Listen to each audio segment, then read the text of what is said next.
Imagine a creature with the strength of an ape but the intelligence of a human, a being that could work tirelessly in mines and factories, a soldier that knows no fear, a living testament to the power of science over nature and God. This isn't the plot of a science fiction movie.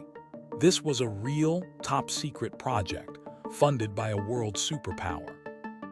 In the early days of the Soviet Union, a brilliant and daring scientist embarked on a quest so audacious, so ethically terrifying, that it remains one of history's most bizarre and forgotten experiments: the attempt to create a human-ape hybrid.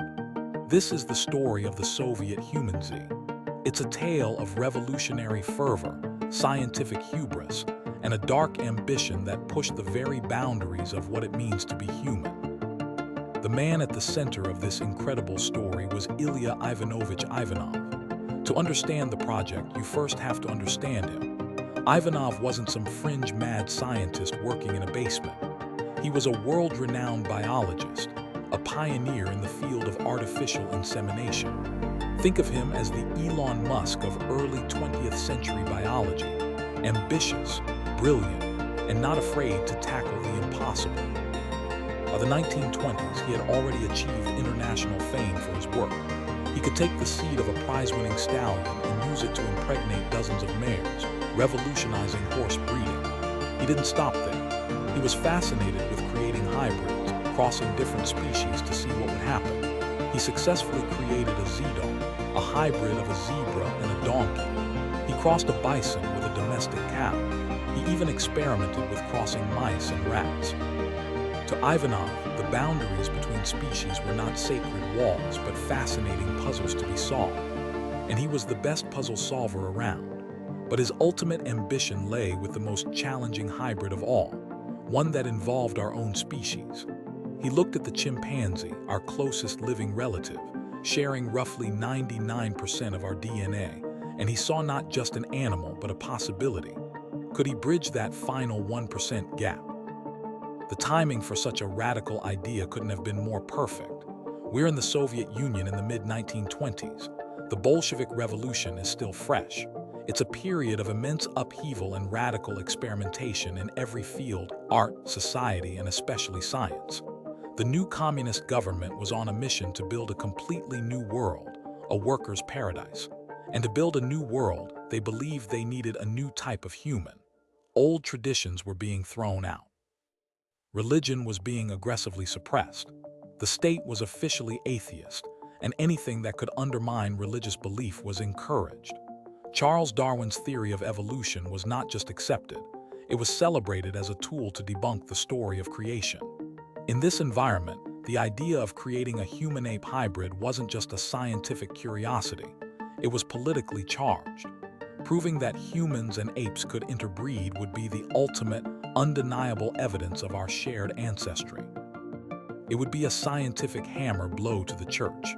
It would, in the eyes of the Bolsheviks, liberate humanity from the shackles of religious superstition once and for all. So in 1924, Ilya Ivanov drafted a proposal and presented it to the highest levels of the Soviet government. He pitched his idea to Anatoly Lunacharsky, the Commissar for Education, a powerful figure in the Bolshevik Party. Ivanov's proposal was bold. He wanted to travel to Africa, capture chimpanzees, and inseminate the females with human sperm. He argued the potential benefits were enormous. First, there was the propaganda victory against religion. Second, and perhaps more tantalizingly, were the practical applications. Ivanov theorized about the creature that might result. He envisioned a hybrid that was incredibly strong, yet simple-minded and easy to control.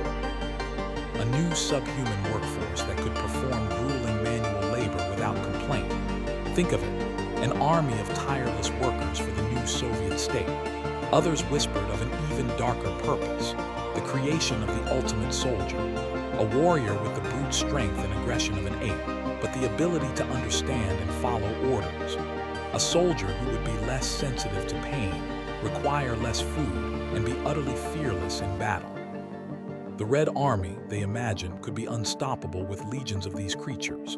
The idea was shocking, but in the radical atmosphere of the 1920s Soviet Union, it found fertile ground. The government was intrigued.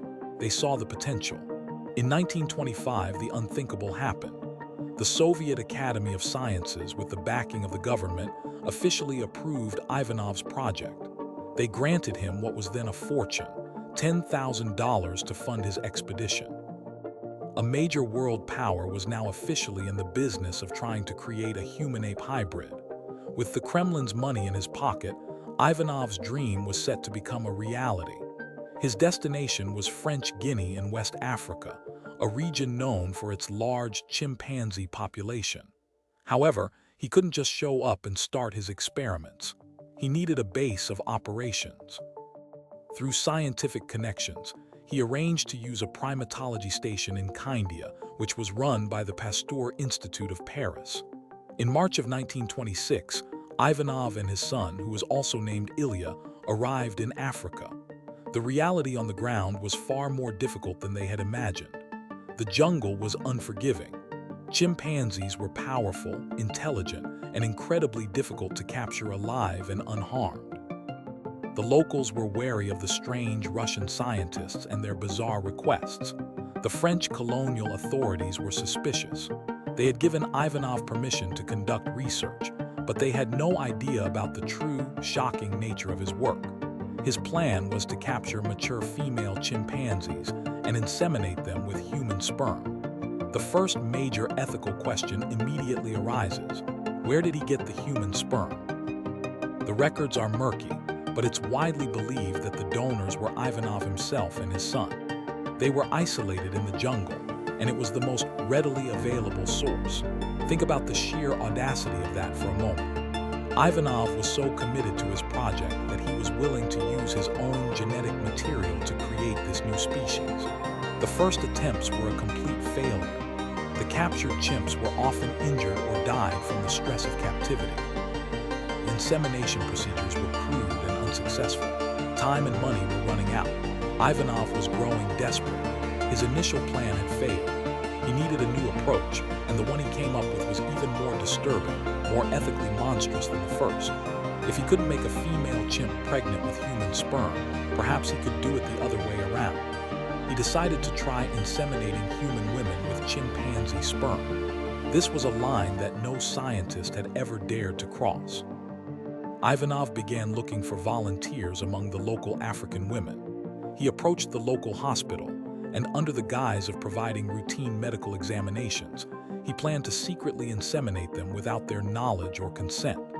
This was no longer just a bizarre scientific experiment. It had become a horrifying violation of human rights. He wrote in his diary about his plan, showing a chilling lack of ethical concern. To him, these women were merely vessels for his great experiment. Fortunately, this part of his plan was never carried out. The French governor of Guinea got wind of Ivanov's controversial work and his strange requests at the local hospital. He became deeply suspicious and refused to authorize Ivanov's plan. He effectively shut down the African phase of the experiment. Faced with failure and mounting suspicion from the French authorities, Ivanov had to retreat, but he wasn't ready to give up. He had failed to create a hybrid in Africa, so he decided to bring Africa back to the Soviet Union.